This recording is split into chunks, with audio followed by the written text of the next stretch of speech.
Hi guys, my name is Marissa and welcome back to my channel. In today's video, I will be announcing a series I will be starting called Financial Fridays. Every Friday I will upload a video related to personal finance. I think ordinarily when people think of being a homemaker, things like cooking and cleaning, caring for the children, and doing laundry are typically what come to mind.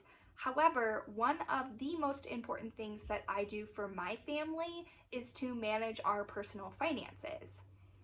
When I had my second child, I knew that I did not want to go back to work full time, but needed to find a way to replace my income. I started researching ways to better manage the money that we had coming in so that we wouldn't be so reliant on my income to cover our monthly expenses.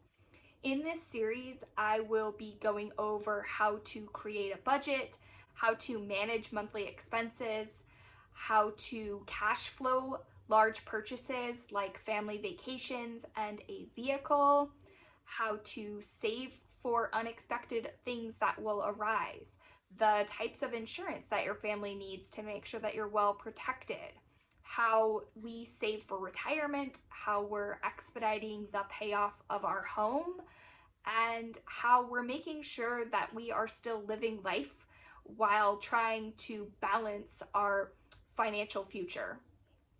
If you have any specific requests for this series, please leave a comment down below and subscribe to my channel so you don't miss any future videos. Bye!